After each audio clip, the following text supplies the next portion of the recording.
Bismillahirrahmanirrahim. Alhamdulillahirabbil alamin. Wassallallahu wasallam wa baraka ala abdihi wa rasulih nabiyyina Muhammad wa ala alihi wa sahbihi ajma'in. Amma ba'd. Bapak Ibu sekalian rahimani wa rahimakumullah. Alhamdulillah, kita sekarang masuk kepada sesi yang kedua dalam pembahasan i'tiqad al-Imam al-Bukhari, aqidah al-Imam al-Bukhari rahimahullah, yang beliau ambil dari guru-guru beliau rahimahumullahu jami'an. Dan kita di poin yang kedua. Silakan Ustaz. Kedua.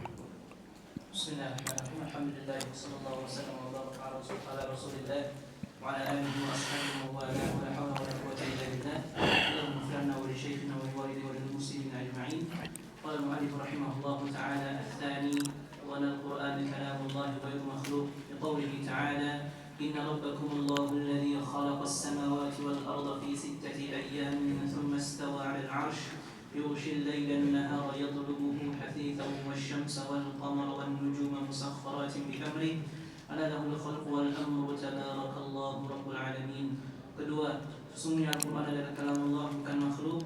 Berdasarkan firman Allah Ta'ala, sesungguhnya Tuhan kalian menciptakan langit dan bumi dalam 6 masa, kemudian Ia tinggi di atas arsy, Ia malam kepada siang yang mengikutinya dengan cepat, dan Ia juga menciptakan matahari, bulan dan bintang, masing-masing tunduk kepada perintahnya. Ingatlah hanya milik Allah penciptaan dan perintah.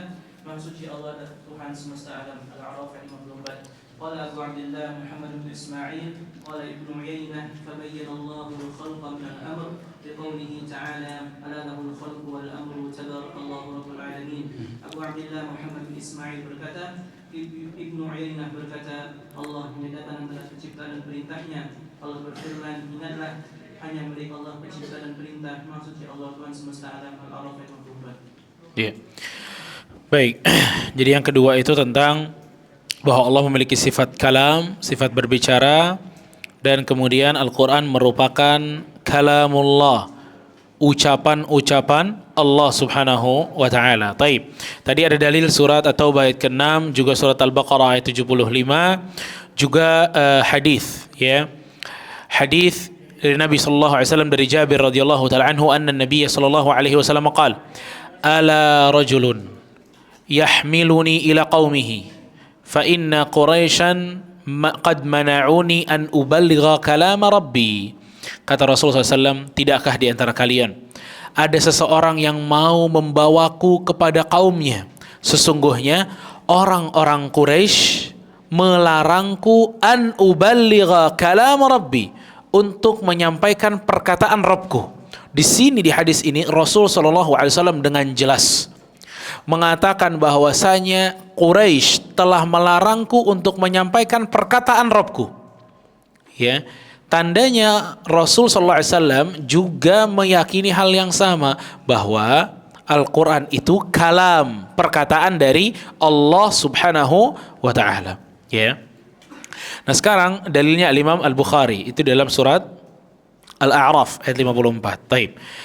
Allah Subhanahu wa taala berfirman, sesungguhnya Tuhan kalian menciptakan langit, bumi dalam 6 masa, kemudian Ia tinggi di atas arsy. Ia menutupkan malam kepada siang, yang mengikutinya dengan cepat matahari, bulan, bintang. Musakharatim bi amrih, mereka tunduk kepada perintahnya. Ingatlah hanya milik Allah penciptaan dan perintah. Maha suci Allah, Tuhan alam semesta. Nah, Imam Bukhari di sini menukilkan perkataan Ibnu Uyainah setelahnya. Ibnu Uyainah mengatakan, Abu Abdillah Muhammad bin Ismail berkata, Ibnu Uyainah berkata, Allah membedakan antara penciptaan dan perintahnya. Allah membedakan antara penciptaan dan perintahnya.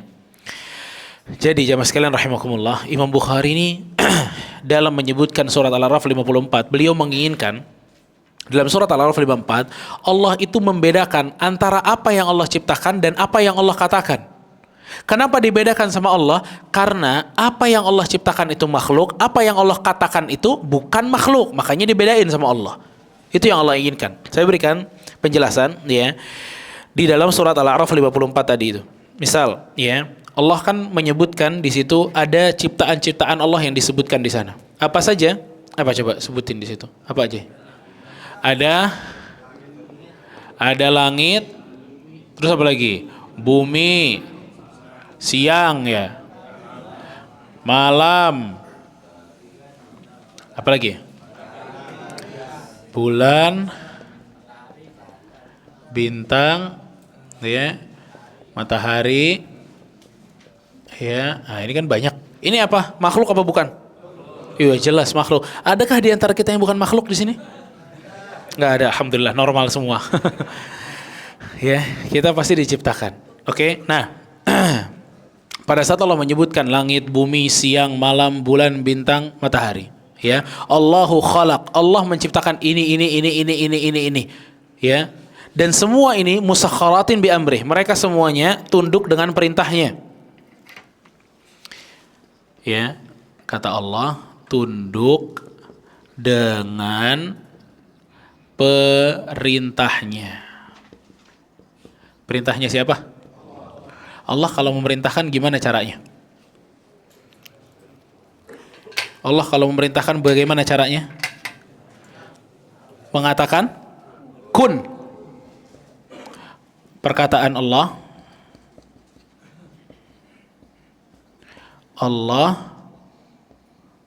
kun, ya, kun, perkataan Allah apa? Kun, yakni artinya jadilah. Ini yang dimaksud dengan perintah Allah. Oke? Sekarang ada dua hal. Ini namanya makhluk-makhluk, ya, ini semua namanya makhluk. Yang ini namanya perkataan, perintahnya Allah, perkataannya Allah. Terus Ibnu Uyainah bilang apa? Dia bilang satu. Ibnu Uyainah bilang apa? Membedakan apa? Ibnu Uyainah? Ibnu Uyainah mengatakan Allah membedakan antara penciptaan makhluk dengan perintah. Ya, dengan sabdanya atau dengan firman-Nya, ala lahul khalqu wal amr. Ya, Allah mengatakan ala lahul khalqu wal amru. Ya, ala lahul khalqu wal amru. Ya, ketahuilah milik Allah penciptaan, ya, penciptaan, wal amru, perintah. Baik. Nah, Imam Bukhari kenapa dalilnya pakai ini? Karena Allah bilang di akhir, ala lahul khalqu wal amr. Milik Allah penciptaan dan perintah. Milik Allah penciptaan dan perintah. Kalau kata Imam Bukhari, ya, kalau saja perintah Allah itu termasuk makhluk, untuk apa Allah pisahkan seperti ini? Ya, kenapa Allah mengatakan penciptaan dan perintah? Kenapa pakai dan? Kalau memang perkataan atau perintah Allah itu termasuk makhluk, Allah nggak perlu pakai dan. Tapi Allah sengaja membedakan antara penciptaan dengan perintah karena dua hal ini hal yang berbeda. Yang satu ini ciptaan Allah, yang satu sifat Allah. Yang satu ini apa? Sifat Allah. Jadi nggak mungkin Allah Subhanahu wa taala samakan, ya, atau Allah mengatakan semuanya adalah makhluk. Kenapa? Karena perintah Allah bukan makhluk. Kalau itu makhluk akan digabungkan sama Allah. Ya. Ini sama dengan surat Ar-Rahman. Awal surat Ar-Rahman gimana? Ar-Rahman. Terus Allamal Quran. Oke, Allamal Quran artinya apa? Allah mengajarkan Al-Quran. Ya, Allah ucapkan Al-Quran diajarkan kepada Jibril, Jibril kepada Nabi Muhammad SAW. Allamal Quran. Terus ayat berikutnya, khalaqal insan. Lihat, manusia diciptakan, Al-Quran enggak? Allamal Quran, kata Allah. Ini menandakan Allah membedakan antara Al-Quran dengan makhluk, dengan manusia. Kalau ini makhluk, kalau Al-Quran bukan, gitu loh. Kalau Al-Quran juga makhluk, ya Allah tinggal bilang khalaqal Quran, khalaqal insan. Tapi Allah bilang apa? Allamal Quran. Bisa difahami maksudnya? Ya, ini yang diinginkan oleh Al-Imam Al-Bukhari rahimahullah. Maka Ibnu Uyainah mengatakan Allah membedakan antara penciptaan dengan perintah. Kenapa? Karena dua hal ini memang berbeda. Yang satu sifatnya Allah, yang satu makhluknya Allah. Ya, yang satu sifatnya Allah, yang satu makhluknya Allah Subhanahu wa taala. Ya. Itu yang diinginkan oleh Al-Imam Al-Bukhari rahimahullahu taala di dalam surat Al-A'raf ayat 54. Ya, adanya huruf waw, huruf dan itu maksudnya membedakan antara penciptaan dan perintahnya Allah Subhanahu wa taala. Ya. Nah, jemaah sekalian rahimakumullah, Ahlus Sunnah wal Jamaah mereka semuanya bersepakat ya bahwasanya Al-Qur'an itu adalah perkataan Allah Subhanahu wa taala, ya. Al-Qur'an itu adalah perkataan Allah Subhanahu wa taala, ya. Adapun mushafnya, kertasnya jelas itu makhluk, tapi perkataan yang ada di dalamnya itu adalah kalamullah. Suara kita saat membaca Al-Qur'an itu adalah suara kita. Suara kita. Makhluk. Emang ada di sini suaranya bukan makhluk? Nggak ada. Pokoknya yang bukan makhluk itu pasti cuma ada dua di dunia ini, cuma ada dua. Dia imma dia diciptakan atau menciptakan. Cuma dua. Imma dia makhluk atau dia khalik. Yang khalik itu satu-satunya siapa? Allah. Yang lainnya makhluk. Ya. Dan sifat Allah ya itu adalah sifat dari sang pencipta, bukan diciptakan, tapi sifat dari sang pencipta. Sifat dari sang pencipta bukan makhluk. Itu diyakini oleh Ahlus Sunnah wal Jamaah. Ya. Makanya saya bilang tadi di awal, seluruh orang yang berusaha untuk mengatakan bahwa Al-Quran itu makhluk, mereka cuma ingin satu. Mereka ingin Allah tidak disifati. Mereka ingin satu, Allah nggak ada sifat.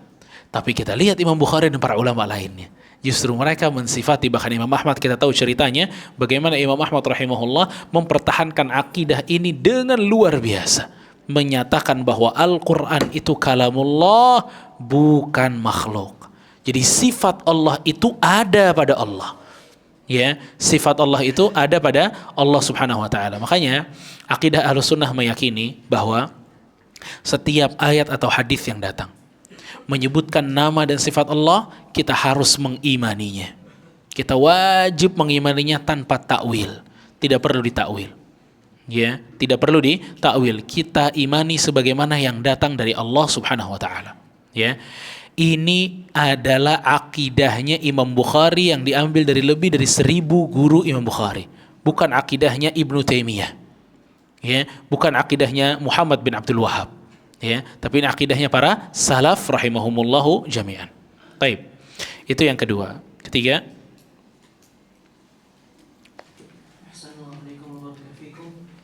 والثالث وأن الخير والشر بقدر لقوله تعالى قل أعوذ برب الفلق من شر ما خلق ولقوله تعالى والله خلقكم وما تعملون ولقوله إنا كل شيء خلقناه بقدر. Ketiga, sesungguhnya kebaikan dan keburukan terjadi dengan takdir Allah. Berdasarkan firman Allah Ta'ala, katakanlah, aku berlindung kepada Tuhan yang menguasai subuh dan kejahatan makhluknya. Al-Falaq ayat 1. Dan firman Allah Ta'ala, dan Allah lah yang menciptakan kalian dan apa yang kalian perbuat. As-Saffat ayat 96. Dan firman Allah Ta'ala, sesungguhnya segala sesuatu kami ciptakan dengan takdir. Al-Qamar ayat 49. Iya. Nah, yang ketiga yang disebutkan oleh Imam Bukhari yang tidak ada perbedaan di antara Ahlus Sunnah wal Jamaah sama sekali adalah bahwasanya akidah Ahlus Sunnah wal Jamaah menyebutkan harusnya kita beriman dengan takdir yang baik maupun yang buruk, yang manis maupun yang pahit. Ya, yang manis maupun yang pahit wajib diimani. Wajib diimani, ya. Nah, Al-Imam Al-Bukhari rahimahullahu taala itu mengatakan di prinsip yang ketiga, ya, bahwa sesungguhnya kebaikan dan keburukan terjadi dengan takdir Allah. Ya, bahwa segala kebaikan itu terjadi atas takdir Allah. Keburukan juga terjadi atas takdir dari Allah. Ya, jadi baik dan buruk itu semuanya terjadi atas takdir Allah.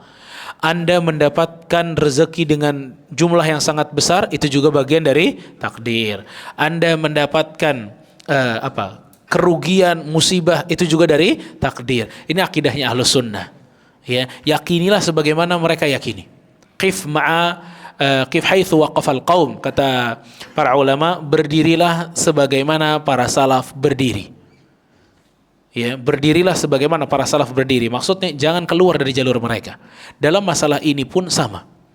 Ya, makanya waktu Abdullah ibn Umar, sahabat Nabi yang mulia, anaknya Umar bin Khattab itu didatangi oleh dua orang, ya, yang mencurhatkan tentang satu tokoh di kampungnya namanya Ma'bad al-Juhani. Dia bilang Ma'bad al-Juhani ini orang terhormat di antara kita, guru bahkan di antara kita. Namun Ma'bad al-Juhani bilang bahwa takdir ini adalah sesuatu yang, atau hal yang terjadi ini terjadi atau diketahui oleh Allah setelah hal ini terjadi. Jadi Allah sebelumnya nggak tahu nih. Pada saat terjadi baru Allah tahu. Ya. Kata Abdullah ibn Umar radhiyallahu anhu, sampaikanlah kepada orang tersebut bahwa aku dan para sahabat Nabi semuanya berlepas dari keyakinan seperti itu. Ya. Kenapa? Karena kita wajib beriman kepada takdir yang baik atau yang buruk.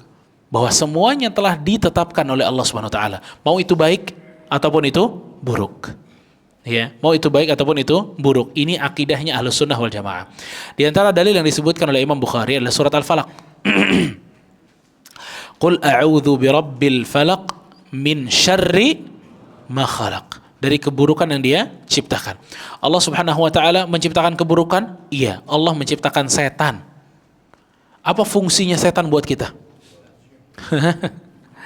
Fungsinya ngegoda kita, ganggu kita, nguji kita. Iya, karena ada ujian tersebut kita tahu yang namanya taubat.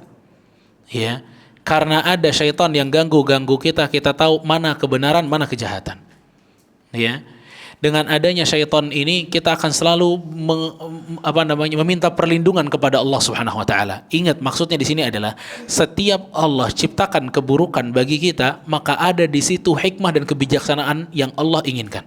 Ya, Allah tidak pernah menciptakan keburukan secara murni, tidak. Tapi Allah menciptakan keburukan dengan hikmah yang ada di belakangnya.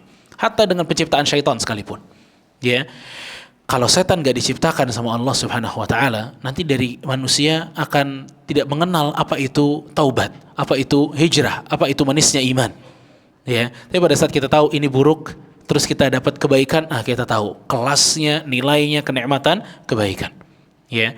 Nah, itu ayat yang pertama yang dibacakan. Lalu surat As-Saffat ayat 96. Wallahu khalaqakum wa ma ta'malun. Allah menciptakan kalian dan apa yang kalian lakukan.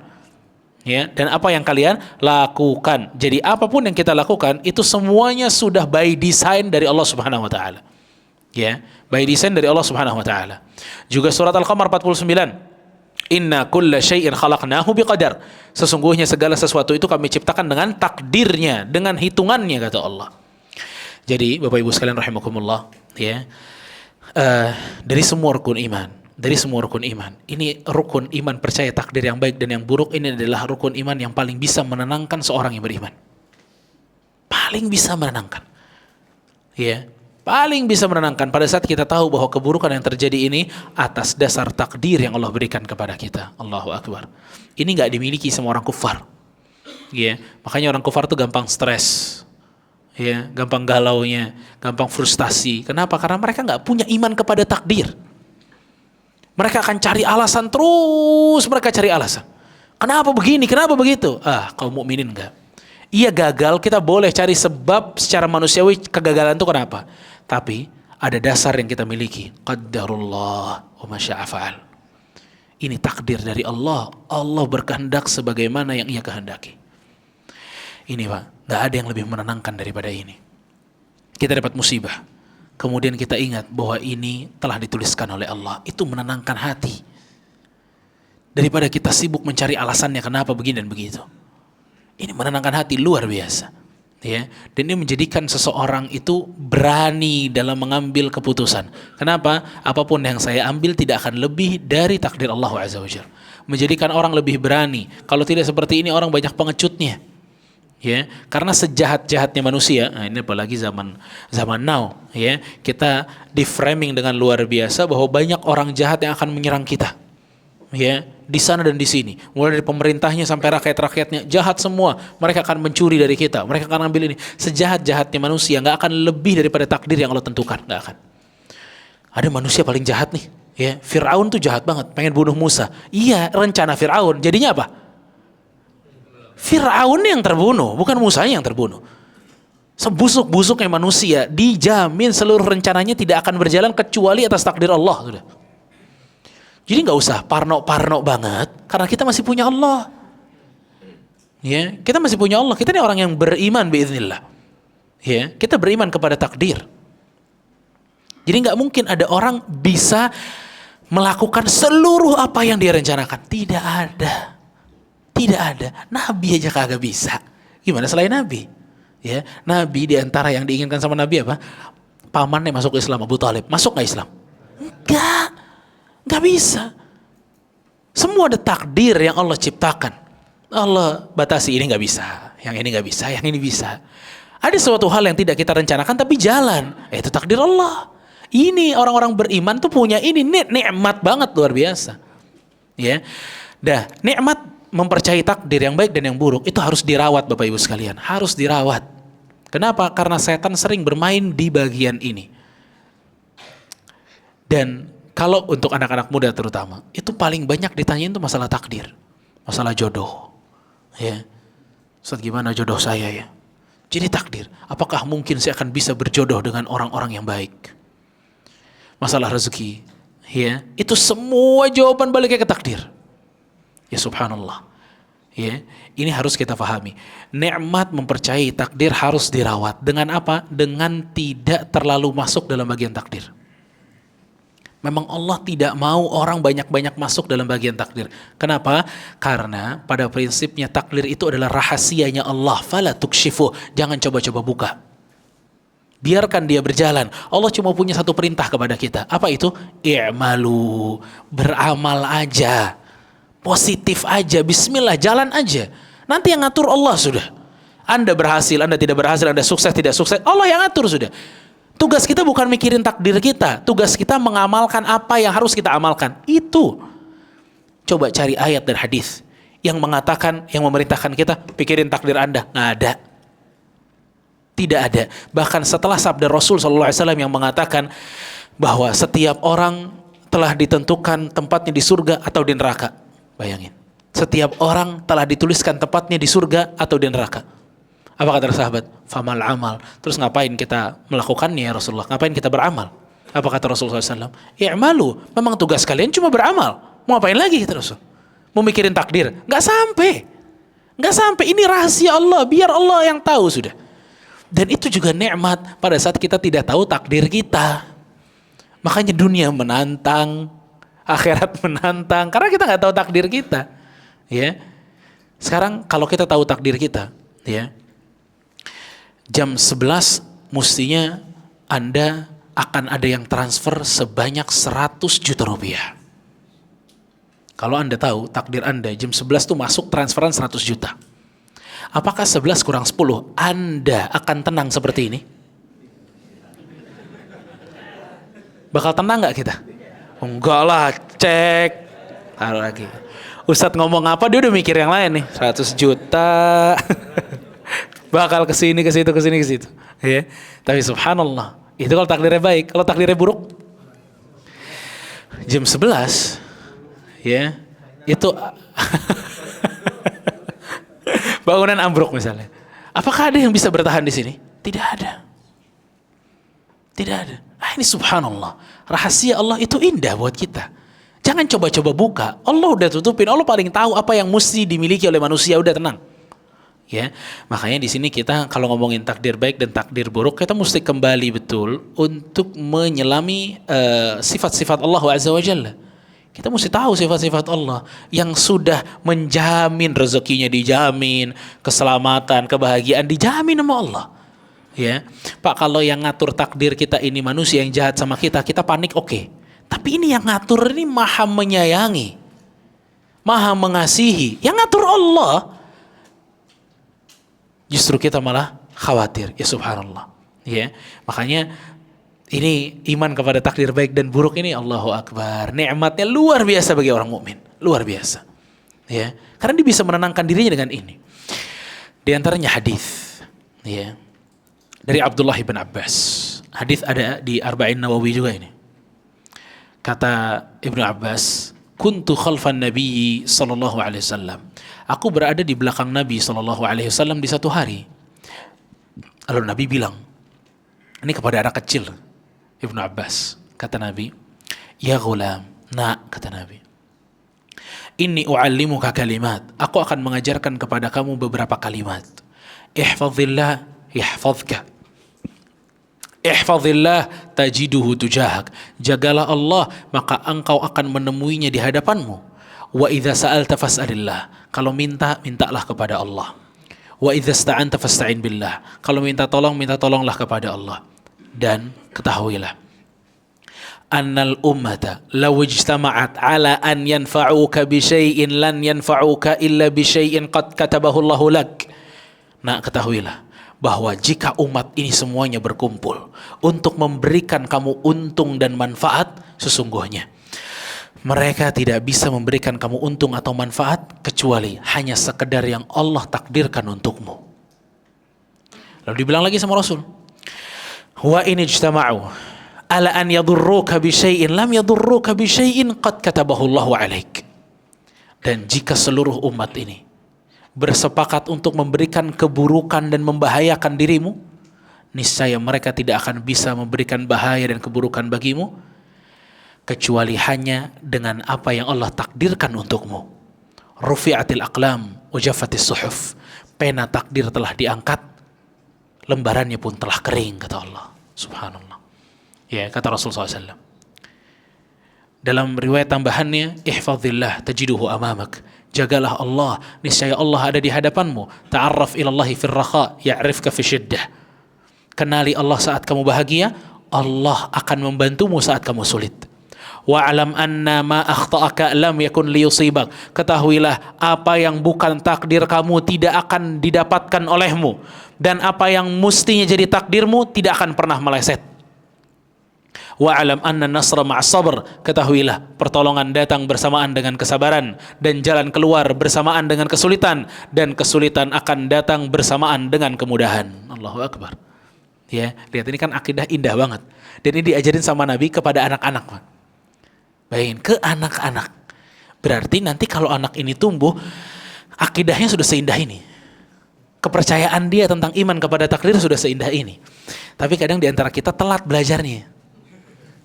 Jadi baru bisa menemukan hadis ini saat kita usianya sudah ya nggak enak ngomong tua lah. Ya, bos tua. Ya. Ya.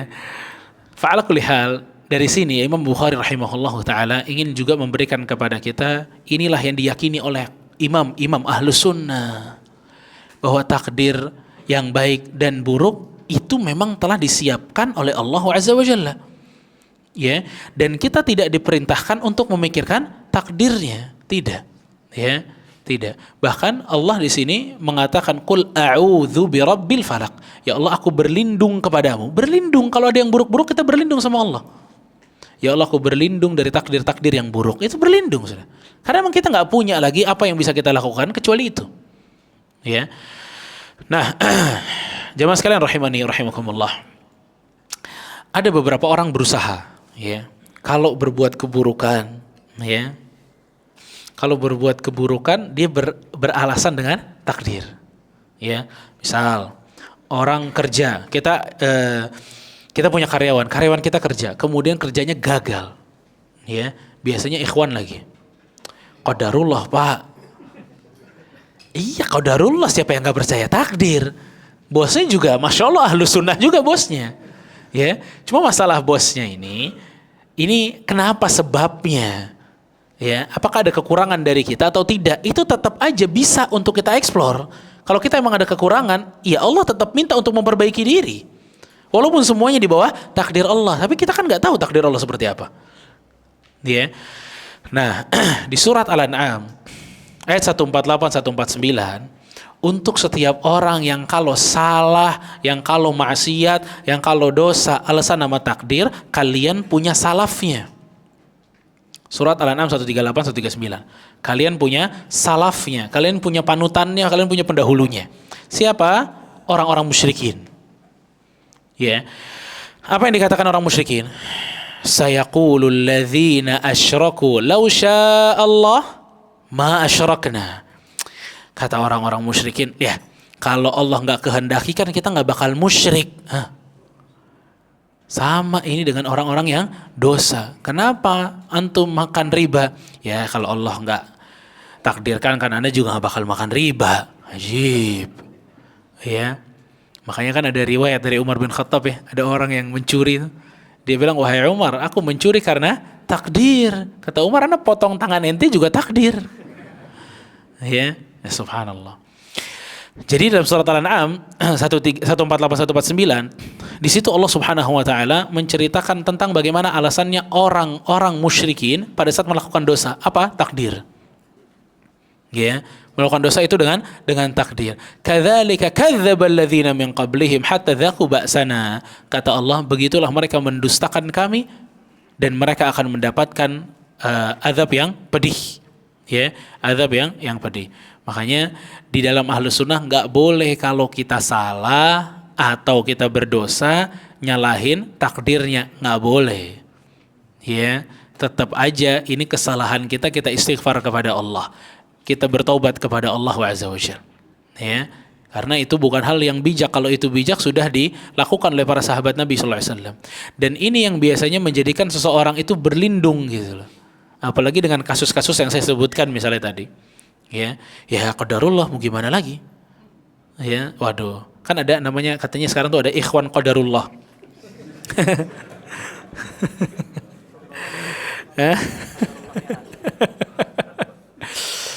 Aduh, qadarullah semua. Jadi kalau gagal-gagal ya, sekarang akhi antum minjem duit sama kita. Iya udah. Pas mau dibalikin duitnya enggak ada. Ya qadarullah akhi. Ya. Afwan akhi baru qadarullah ya. Afwan qadarullah. La ilaha illallah ya. Jadi qadarullah kan sebenarnya itu sunnah Rasul waktu kita mendapatkan musibah gitu loh. Ya, bukan sebagai alasan membela diri kalau kita salah, bukan.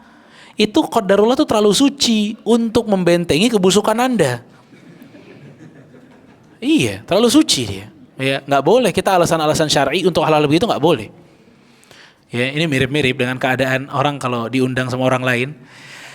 Insya Allah, padahal dia tahu nggak bakal datang itu. Ya, karena insya Allah itu kan kalimat apa? Isti'anah, kalimat minta tolong sama Allah. Bahwa kita mau nih lakukan ini, tolonglah ya Allah untuk diperkenankan gitu. Ya. Fa'ala kulli hal, ya, ini maksudnya dengan takdir yang baik dan yang buruk. Ya, di dalam Ahlus Sunnah ada 4 hal dalam masalah takdir yang wajib diimani. Yang pertama ilmu. Yang pertama adalah ilmu. Apa yang dimaksud dengan ilmu? Ilmu yang dimaksud itu adalah kita mengimani bahwa seluruh hal itu telah ada dalam ilmunya Allah. Seluruh hal yang terjadi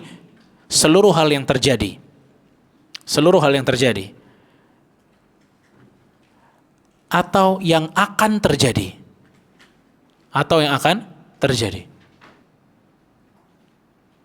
Ya, seluruh hal yang terjadi, yang akan terjadi, yang sudah terjadi, ya, yang sudah terjadi, semuanya sudah dalam ilmunya Allah. Semuanya sudah dalam ilmunya Allah. Semuanya sudah dalam pengetahuannya Allah.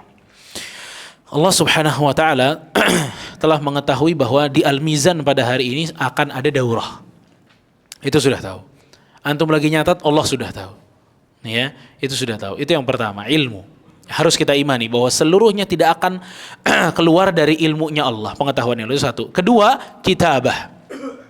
Ya, kitabah itu apa? Pencatatan. Bahwa semuanya telah dicatat oleh Allah Subhanahu wa taala dalam Lauhul Mahfuz. Ya, semuanya telah dicatat oleh Allah Subhanahu wa taala. Semuanya telah dicatat oleh Allah Subhanahu wa taala. Ya. Rasulullah SAW bersabda, "Kataballahu maqadir al-khalaiq." Allah telah menuliskan takdir-takdirnya makhluk sebelum diciptakan langit dan bumi bi khamsina alf sanah. 50.000 tahun sebelum penciptaan langit dan bumi. Allahu Akbar. Juga yang ketiga yang perlu kita imani adalah al-masyiah, kehendak Allah Subhanahu wa ta'ala. Kehendak Allah Subhanahu wa ta'ala. Artinya bahwa segala hal yang terjadi itu atas kehendak Allah. Ya, segala hal yang terjadi itu atas kehendak Allah. Tidak ada satupun kejadian kecuali dikehendaki oleh Allah. Dalilnya banyak, ya. Surat Al-Insan ayat 30 contohnya. Surat Al-Insan ayat 30 Allah mengatakan, "Wa ma tasyauna illa an yasha Allahu rabbul alamin." Tidaklah apa-apa yang kalian kehendaki ingin terjadi kecuali jika Allah menghendakinya. Ya, kecuali jika Allah Subhanahu wa taala menghendakinya. Dan hal yang keempat dalam takdir yang harus kita imani adalah al-khalqu, penciptaan. Ya. Penciptaan. Apa maksudnya? Bahwa tidak ada di kejadian-kejadian ini kecuali itu semuanya diciptakan oleh Allah Subhanahu wa taala. Tidak ada di dalam dunia ini yang terjadi ataupun di akhirat kecuali itu adalah diciptakan oleh Allah Subhanahu wa taala. Allah yang menciptakan segala sesuatu. Ya, keburukan, kebaikan, musibah, kebahagiaan, ya, semua diciptakan oleh Allahu Azza wa Jalla. Itu 4 hal, teman-teman. Ya, yang pertama ilmu. Yang pertama apa? Ilmu. Ilmu itu maksudnya apa? Allah mengetahui segala hal yang terjadi, yang belum terjadi, yang akan terjadi dan seterusnya. Kedua, kitabah. Apa itu kitabah? Penulisan. Apa? Pencatatan atau penulisan. Apa maksudnya? Segala hal telah ditulis dan dicatat oleh Allah. Yang ketiga, al-masyiah, kehendak. Apa maksudnya? Semua yang terjadi telah dikehendaki oleh Allah. Yang keempat, penciptaan. Al-khalqu, penciptaan. Bahwa segala hal yang terjadi telah diciptakan oleh Allah. Ya, segala hal yang terjadi telah diciptakan oleh Allah. Ya. Nah, ini iman kepada takdir yang diimani para ulama Ahlus Sunnah wal Jamaah. Baik. Itu yang keempat. Lanjut. Yang ketiga. Yang keempat, silakan.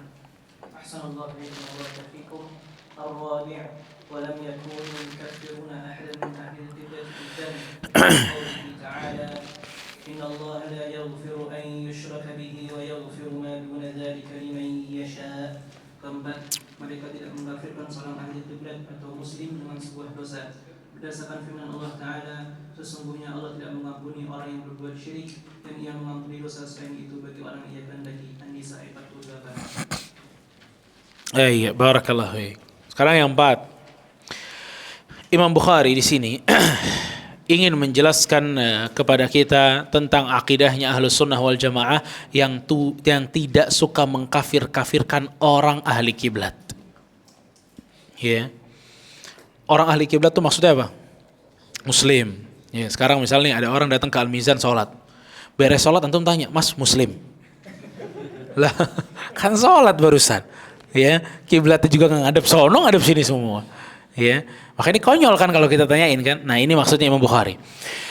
Bahwa ahli kiblat itu maksudnya Muslim. Muslim itu tidak serta-merta dikafirkan karena dosa yang dia lakukan. Nggak bisa. Ya. Kenapa? Karena ada firman Allah Subhanahu wa taala, ya, ada firman Allah Subhanahu wa taala yang menyebutkan innallaha la yaghfiru an yushraka bihi wa yaghfiru ma duna dzalika liman yasha. Ya, sesungguhnya Allah Subhanahu wa taala akan mengampuni tidak akan mengampuni dosa syirik dan Allah akan mengampuni dosa selain syirik. Nah, dosa selain syirik inilah, ya, yang menjadi suatu prinsip, ya. Berarti dosa selain syirik itu punya peluang diampuni. Iya, betul.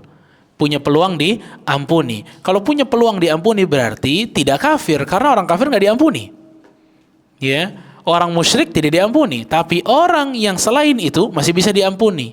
Artinya tidak semua dosa menjadikan seseorang itu kafir.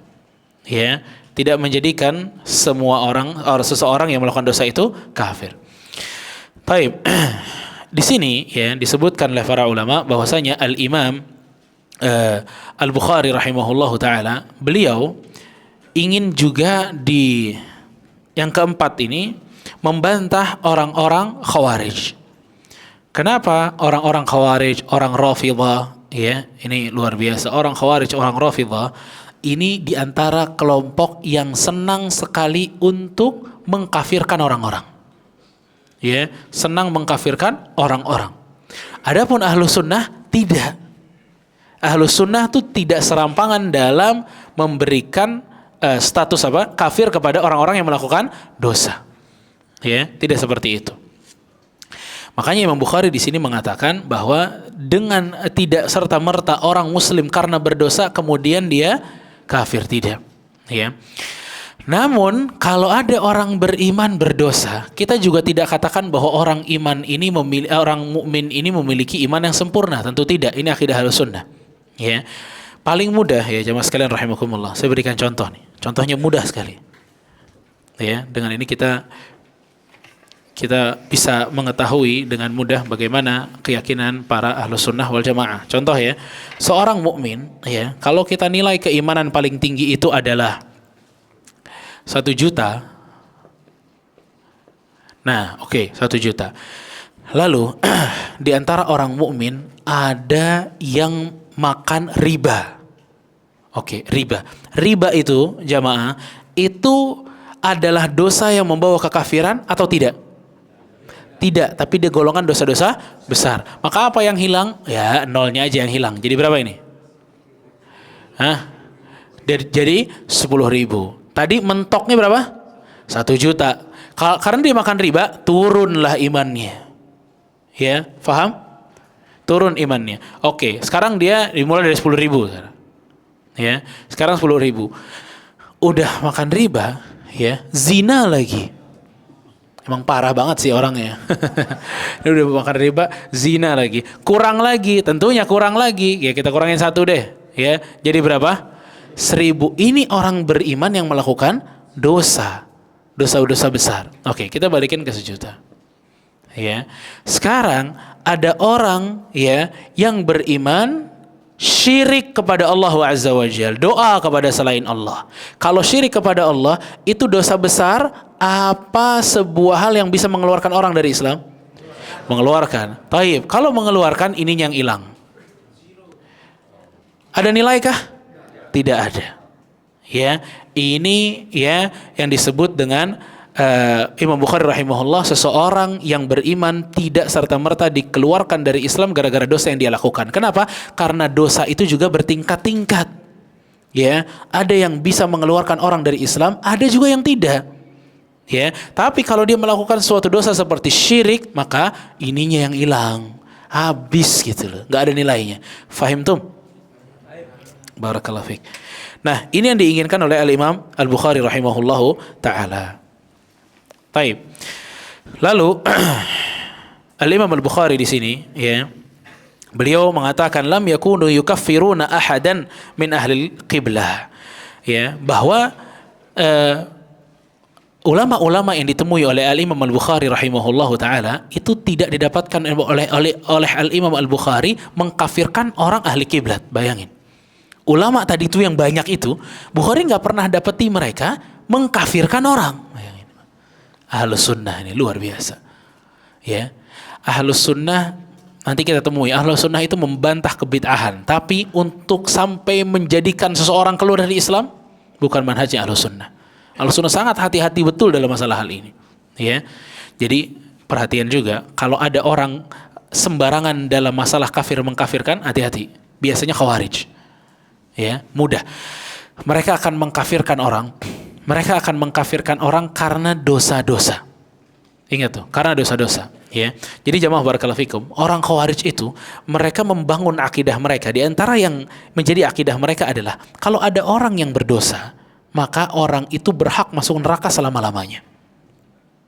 Ya, karena ini keterlaluan. Masa iya satu dosa yang tidak merupakan kesyirikan dan kekafiran itu menjadikan seseorang masuk neraka selama-lamanya? Tidak. Ya, Ahlus Sunnah tidak memandang itu.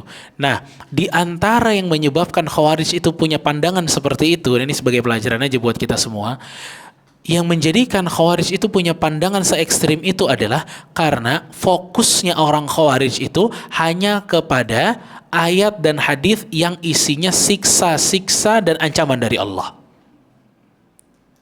Mereka tidak menyeimbangkan akidah mereka dengan ayat-ayat harap dari Allah, motivasi surga dari Allah, ampunan Allah. Nah, ini mereka nggak pelajari. Mereka kurang suka dengan ayat-ayat yang isinya Allah akan mengampuni A, B, dan C. Ampunan Allah luas. Enggak. Mereka lebih fokus kepada yang siksaan, ancaman, amarahnya Allah. Nah, karena mereka dibangun dari sini, maka jadi pribadi yang ekstrim. Ya. Makanya jemaah sekalian rahimani rahimakumullah, kita juga sama. Ya. Jangan cuma demennya dengar ancaman-ancaman aja. Pun jangan cuma ngasih orang ancaman-ancaman aja, tapi kasih orang juga motivasi bahwa ampunan Allah itu luas. Makanya diceritakan ada satu orang, ada dua orang, satu senior, satu junior, datang ke satu kampung ceramah berdua di Yaman. Nah, yang junior itu, mereka itu junior ini membawakan ceramah tentang semangatnya para salaf dalam beramal kalau tidak salah. Jadi diceritain tuh, para salaf itu dalam beramal tuh begini dan begitu, amal-amal yang luar biasa. Ya, tentu bukan hanya yang wajib-wajib ya. Yang sunnah-sunnah itu para salaf luar biasa semangat. Ya. Nah, selesai ceramah ditegur sama yang senior. Kata yang senior, Anda tidak cocok membawakan judul itu di depan mereka. Kenapa? Mereka ini orang awam katanya. Yang kalau mereka sholat aja kita udah bersyukur. Ya, mereka mau sholat aja kita udah bersyukur. Pada saat kita taruh bahwa soleh itu tuh kayak salaf nih, kayak gini nih, wajib, sunnah. Kalau cuma wajib-wajib doang mah ya payah ente. Mereka nyampe sini aja belum. Gitu. Kalau Anda ingin angkat lagi mereka tidak semangat, malah justru jatuh semangat mereka dan mereka putus asa. Udahlah, susah lah buat jadi kayak gitu. Sudahlah. Nah, subhanallah, ini penglihatan luar biasa, pandangan luar biasa. Nah, si senior ini bilang, kalau dalam keadaan seperti itu, sampaikanlah tentang bagaimana Allah subhanahu wa ta'ala akan menerima ibadah-ibadah kalian yang wajib. Kalian sholat 5 waktu aja udah diterima sama Allah, bahkan bisa masuk surga. Kan ada orang datang kepada Rasul SAW yang mengatakan, ya Rasulullah, apa saja yang diwajibkan? Kata Rasul, sholat, puasa, zakat. Ya Rasulullah, ada lagi? Nggak ada, kecuali yang sunnah. Saya nggak mau yang sunnah, kata dia. Coba ada hari ini ada orang ngomong gitu. Saya nggak mau yang sunnah. Udah itu aja. Gimana? Kira-kira kita bakal tahdzir tuh orang tuh. Ya, bisa ramai sama netizen itu. Ya, parah banget orang nggak mau ngamalin sunnah gitu kan. Apa kata Rasulullah SAW?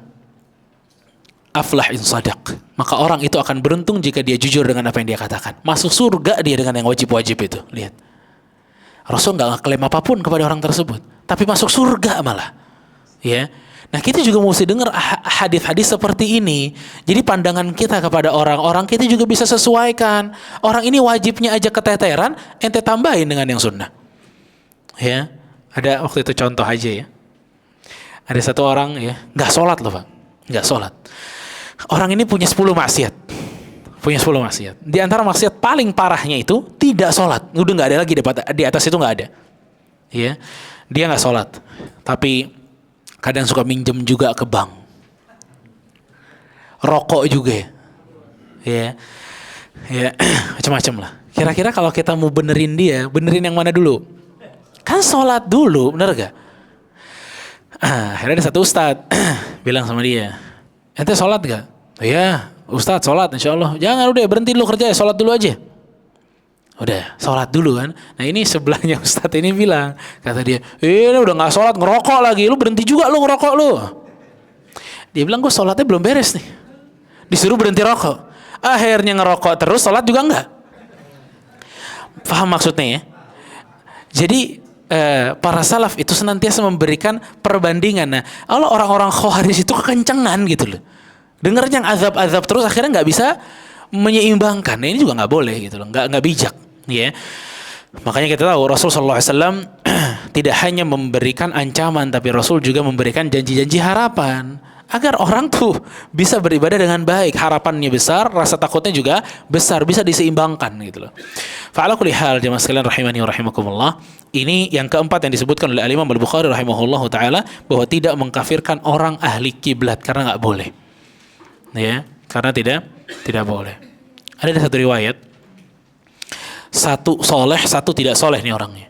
Ini yang tidak soleh ini dinasehatin terus sama yang soleh. Nasehatin lagi. Sampai yang tidak soleh ini bete sendiri gitu loh. Karena seringnya dinasehatin. Ya.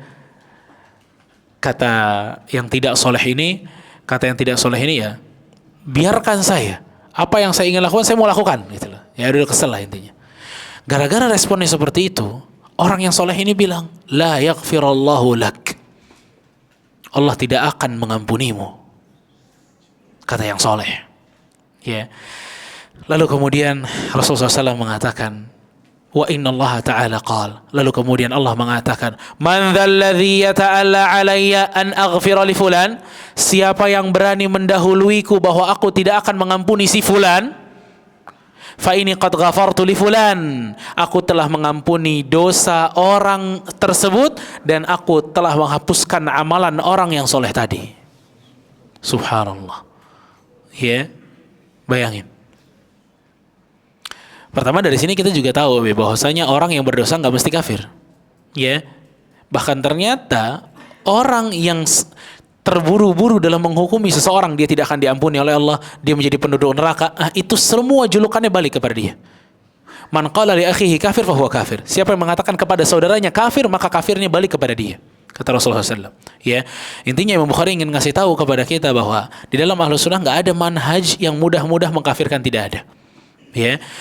Berarti kalau Anda melihat ada orang cukup mudah untuk mengkafir-kafirkan, apalagi yang dikafirin selalu pemerintah terus. Ya, memang ada yang sampai ekstrim bapaknya sendiri dikafirkan, ada. Ya, Khawarij ekstrim memang sampai seperti itu. Tapi biasanya dimulai dari pemerintah dulu. Ya, dia kalau sudah melihat ya pemerintah yang pemerintah kemudian dikafir-kafirkan, Anda boleh berhati-hati sama dia. Ya, karena Ahlus Sunnah tidak seperti itu sebagaimana Imam Bukhari katakan, ya. Dan itu yang keempat. Yang kelima, Ahsanallahu ilaikum wa baraka fikum. Al-khamis, wa ma ra'aitu minhum ahadan yatanawalu ashab Muhammad sallallahu alaihi wasallam. Qalat Aisyah, umiru an yastaghfiru lahum, فذلك قول والذين جاءوا من بعدهم يقولون ربنا اغفر لنا ولإخواننا الذين سبقونا بالإيمان ولا تجعل في قلوبنا غلا للذين آمنوا ربنا إنك رؤوف رحيم. Kelima, aku tidak pernah melihat satupun dari mereka yang mencela para sahabat Nabi radhiyallahu taala anhum. Aisyah berkata, mereka mengatakan atau beristighfar untuk para sahabat berdasarkan firman Allah Ta'ala, dan orang-orang dan yang datang setelah mereka berkata, wahai Tuhan kami, ampuni dosa-dosa kami dan dosa-dosa saudara-saudara kami yang telah mendahului kami dalam keimanan, serta janganlah engkau membiarkan kedengkian di hati-hati kami terhadap orang-orang yang beriman. Wahai Tuhan kami, sesungguhnya engkau maha penyantun dan maha penyayang. Al-Hasyr ayat 10. Iya. Yang kelima, ya, aku tidak pernah melihat satupun dari mereka mencela para sahabat Nabi. Bayangin, aku tidak pernah melihat, kata Bukhari, satupun dari mereka berani mencela sahabat Nabi. Allahu Akbar. Ternyata tidak mencela sahabat Nabi adalah akidah Ahlus Sunnah wal Jamaah. Ya. Bahkan lebih daripada itu, ya, mencintai para sahabat Nabi adalah akidah Ahlus Sunnah wal Jamaah. Ya. Nah, dari sini kan kita bisa tambah yakin dengan apa yang biasa dilakukan oleh Ahlus Sunnah. Ya, bahwa mereka ini tidaklah mencela para sahabat Nabi Muhammad sallallahu alaihi wasallam. Kalau ada orang yang mencela-cela para sahabat Nabi Muhammad sallallahu alaihi wasallam, ketahuilah mereka tidak di atas akidah Ahlus Sunnah.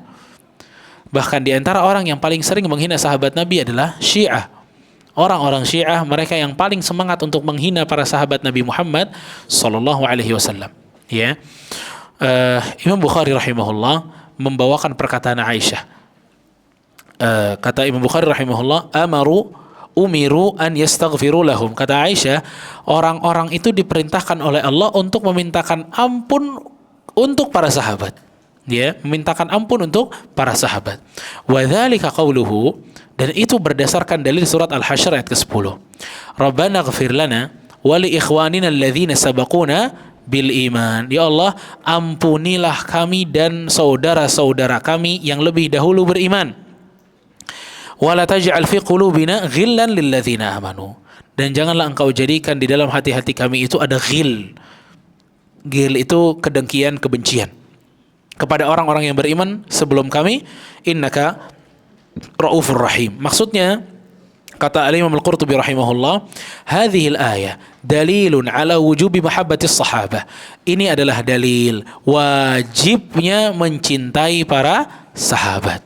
Ya, wajibnya mencintai para sahabat. Ya. Dan di dalam ayat-ayat yang banyak yang lain ya jemaah sekalian rahimakumullah, Allah memuji-muji para sahabat. Di antaranya surat At-Taubah ayat 100. Ya, surat At-Taubah ayat 100 Allah mengatakan was-sabiqunal awwalun minal muhajirin wal ansar. Orang-orang yang pertama kali masuk Islam dari kalangan muhajirin dan ansar. Walladzina taba'uhum bi ihsan radhiyallahu anhum wa radu'an wa a'adda lahum jannatin tajri tahtaha al-anhar khalidina fiha abada dzalikal fawzul 'azim. Orang-orang yang pertama kali masuk Islam dari kalangan muhajirin dan ansar, dan orang-orang yang mengikuti mereka, Allah ridha terhadap mereka, mereka pun ridha terhadap Allah. Nah, para ulama bilang, ya, dari 3 kelompok yang akan diridhoi oleh Allah Subhanahu wa taala, ya. Pertama muhajirin, keduanya ansar. Ini ansar beneran ya. Bukan ansar yang enggak beneran. Muhajirin dan ansar. Dan yang ketiga, walladzina taba'uhum bi ihsan. Dan orang-orang yang mengikuti mereka dengan baik, ya, dengan benar.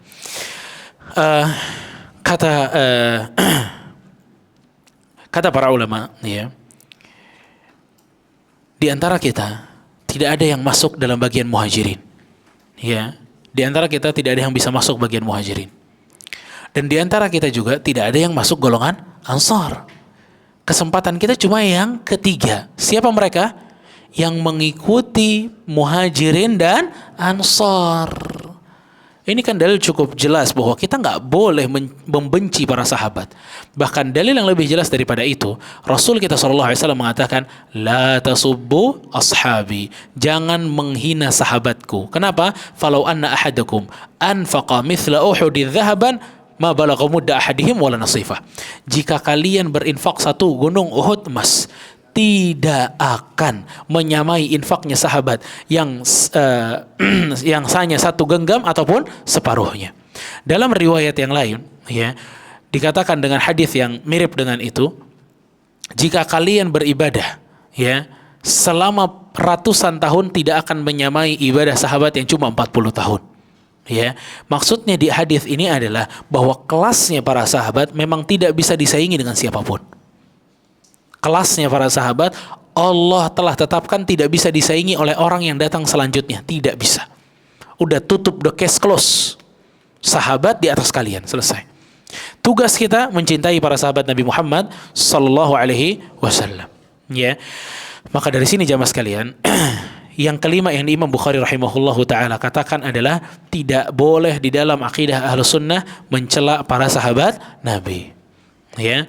Nah, inilah jamaah sekalian rahimani wa rahimakumullah, 5 akidah yang disebutkan oleh Al-Imam Al-Bukhari rahimahullahu ta'ala. Kita masih punya tabungan 5 lagi, ya, dan semuanya juga insyaallah mudah-mudah semua, tidak sulit, namun setidaknya 5 hal ini menggambarkan kepada kita bahwasanya akidah Ahlus Sunnah ini akidah yang mudah untuk dipelajari. Ya, kalau kita telah meyakininya, maka ini sebagai bentuk tambahan keyakinan bagi kita bahwa kita tidak boleh jauh dari keyakinannya Ahlus Sunnah.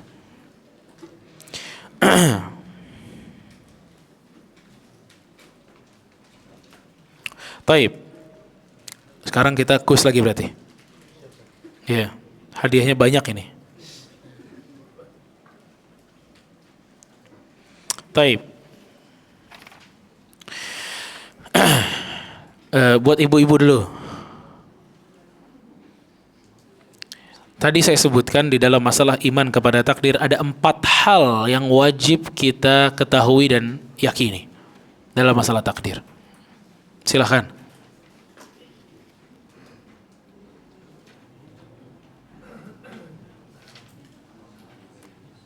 Bismillahirrahmanirrahim.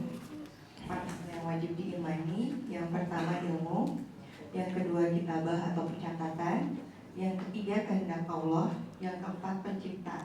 Barakallah fiik, betul. Masya Allah.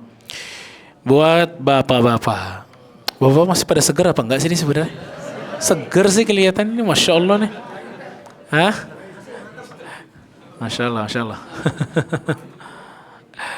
Ya, ya itu dia.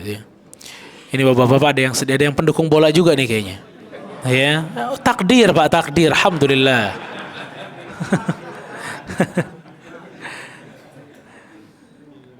Oke, pertanyaannya adalah tadi saya sebutkan di awal di antara guru Imam Bukhari yang Imam Bukhari itu ngerasa kecil kalau di hadapannya. Siapa nama gurunya tuh? Bapak udah dapat? Antum silakan. Ya. Ali bin Madini. Barakallah fiik. Silakan. Dapat. Baik. Buat ibu-ibu lagi. Di antara dalil yang tidak disebutkan oleh Imam Bukhari bahwa Al-Quran itu adalah perkataan Allah. Sebutkan. Tadi saya sebutin beberapa dalil yang tidak disebutkan oleh Imam Bukhari.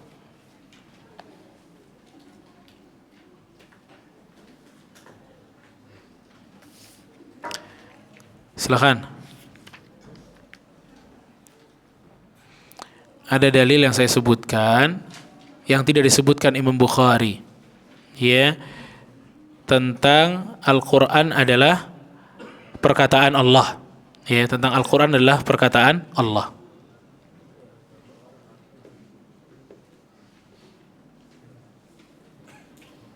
Bismillah. Surah At-Taubah ayat 6 dan surah Al-Baqarah ayat 75. Barakallah fiik. Jazakillah khair. Itulah cara kita membangun akidah dengan dalil. Lalu buat bapak-bapak, ya, buat bapak-bapak tadi di pembahasan yang kedua, ya, tentang Al-Quran adalah perkataan Allah. Di situ saya sebutkan sebenarnya ada dua hal, ya, yang harus atau yang diinginkan para salaf dalam membawakan bahwa Al-Quran itu kalamullah. Ada dua hal yang harus kita imani. Apa saja dua hal itu? Dalam pembahasan ini ada dua hal yang harus kita imani yang diinginkan oleh para salaf. Ada dua hal.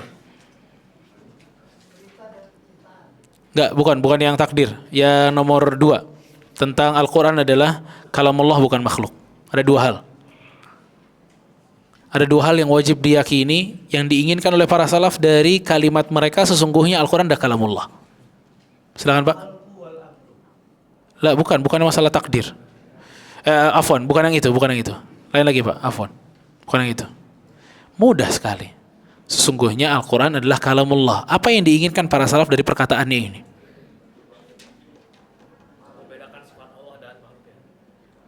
Hampir tepat. Sedikit lagi benar itu. Pak. Bukan. Ada yang diinginkan. Makanya para salaf itu saat menyebutkan Al-Quran itu kalamullah, sebenarnya apa saja yang wajib diyakini dari perkataan ini, gitu loh, yang diinginkan. Sifat Allah apa? Apa sifat Allah? Kurang tepat. Ya Pak. Betul. Satu lagi, meyakini bahwa Al-Quran adalah Barakallah fi. Ini dua hal yang para salaf inginkan. Itu pertama, bahwa kita meyakini Allah memiliki sifat kalam, sifat berbicara. Kemudian kita meyakini bahwa Al-Quran itu adalah kalamullah, ya. Barakallahu fikum. Hadiah masih banyak menunggu insyaallah di sesi yang terakhir, ya. Jazakumullah khair. Barakallahu fikum. Wa sallallahu ala nabiyina Muhammadin wa ala alihi wa sahbihi ajma'in. Assalamualaikum warahmatullahi wabarakatuh.